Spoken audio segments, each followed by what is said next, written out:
오늘은 건강 관련 책을 준비했습니다. 제가 임의로 읽고 싶은 부분을 읽어드릴게요.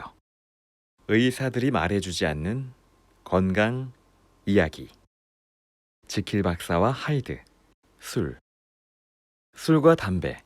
어느 쪽이 더 해로울까? 순전히 몸의 건강만을 생각한다면 담배가 훨씬 해롭다. 질병 발생률이나 사망률 등 모든 보건지표에서 담배가 술보다 나쁘게 나오기 때문이다.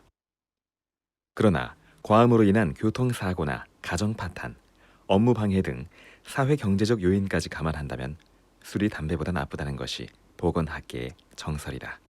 알코올은 대뇌의 충동조절 중추를 마비시켜 평소 성실했던 사람도 폐가망신으로 이끌 수 있기 때문이다.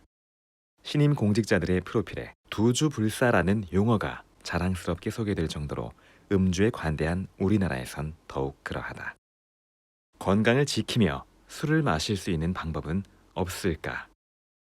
다음 5가지만 제대로 알고 대처해도 술로부터 건강을 지킬 수 있다. 첫째, 자신의 주량을 알아야 한다. 주량이란 단순히 의식을 잃지 않고 억지로 버틸 수 있는 술의 양이 아니라 음주운전이나 난폭한 행동 등 사회적으로 무리를 일으키지 않고 기분 좋게 취할 수 있는 양이다. 사람마다 유전적으로 다르지만 가능하면 8잔 이내로 마실 것을 권유하고 싶다. 한 잔에 담긴 알코올은 술의 종류와 관계없이 10g 내외로 일정하다. 독한 술일수록 술잔의 크기가 작기 때문이다. 평균적으로 간이 알코올 10g을 처리하는데 대략 1시간 30분이 걸린다. 따라서 만일 밤 9시부터 술을 마시기 시작해 다음날 아침 9시 중요한 일을 처리해야 한다면 12시간 동안 알코올 80g을 처리할 수 있으므로 다음날 업무에 지장을 주지 않으려면 8잔이 마지노선이다. 단, 폭탄주는 예외다. 폭탄주는 다른 술에 비해 한 잔에 2배 가까운 알코올이 들어있으므로 폭탄주만 마신다면 4잔 이내가 좋겠다. 둘째, 알코올 총량과 음주 속도가 중요하다. 술이 건강에 미치는 피해는 마신 알코올의 총량과 속도라는 2가지 관점에서 따져봐야 한다. 알코올의 총량은 간에 영향을 미친다. 중요한 것은 술에 취하느냐 안 취하느냐가 아니다. 술에 취하는 것을 결정하는 것은 유전적으로 타고난 알코올 분해 효소의 능력 차이다. 대개 얼굴이 금세 밝아지는 사람이라면 알코올 분해 효소 능력이 약하다고 봐야 한다. 안 취하더라도 마신 알코올은 결국 간에서 처리해야 한다. 예컨대 주량이 소주 2병인 2사람이 3일 동안 술을 마신다고 가정해보자. A는 매일 소주 2병씩 3일을 내리 마신 반면 B는 첫날 소주 3병을 마시고 잔뜩 취한 뒤 다음 이틀은 한 병도 마시지 않았다. A는 주량 이내에서 아슬아슬하게 3일 내내 취하지 않고 보냈지만 의학적으로는 B의 방식이 낫다고 볼 수 있다. 동일 기간 마신 알코올의 총량이 A는 6병인 반면 B는 3병이기 때문이다. 따라서 과음 후엔 며칠 동안은 금주 기간을 가져 간이 쉬도록 해주는 것이 옳다. 술 마시는 속도도 중요하다. 속도는 뇌에 영향을 미친다. 특히 기억을 관장하는 해마에 직접적으로 작용해 필름 끊김 현상을 일으킨다. 필름이 끊기는 이른바 블랙아웃 현상을 자주 경험하는 이들은 술 마시는 속도를 조절해야 한다. 알코올의 총량이 적더라도 짧은 시간에 다량의 알코올이 들어가면 뇌에 손상을 일으킬 수 있다. 속도에 가장 큰 영향을 미치는 것이 위장의 상태다. 공복일수록 알코올이 빨리 흡수된다. 빈속에 술부터 마시는 것은 아주 좋지 않은 습관이다. 도수도 중요하다. 알코올의 흡수는 물리학적으로도 농도 차이에 의한 확산으로 이루어지기 때문이다. 도수가 높은 술일수록 흡수도 빠르다. 게다가 알코올 분해 효소가 본격적으로 활성화되려면 워밍업 시간이 필요하다. 따라서 술은 순한 술에서 독한 술로 옮겨가는 것이 바람직하다. 셋째, 물을 많이 마셔야 한다. 술은 물로 다스려란 말이 있을 정도다. 술을 많이 마시면 수분이 보충될 것 같지만 실제로는 반대다. 알코올이 소변 형태로 물을 바깥으로 끌어내기 때문이다. 이를테면 맥주 500cc를 마시면 소변 600cc가 나온다는 뜻이다.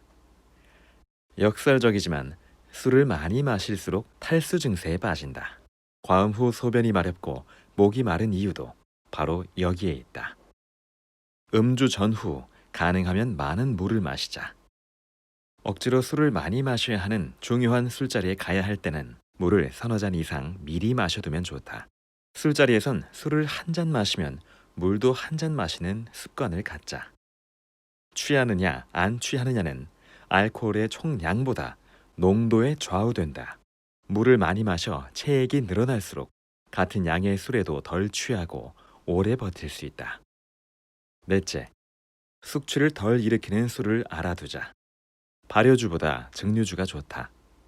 증류주도 물과 알코올 외에 다른 성분이 섞이지 않은 것일수록 숙취를 덜 일으킨다. 숙취로 제일 고생하기 쉬운 술은 포도주다.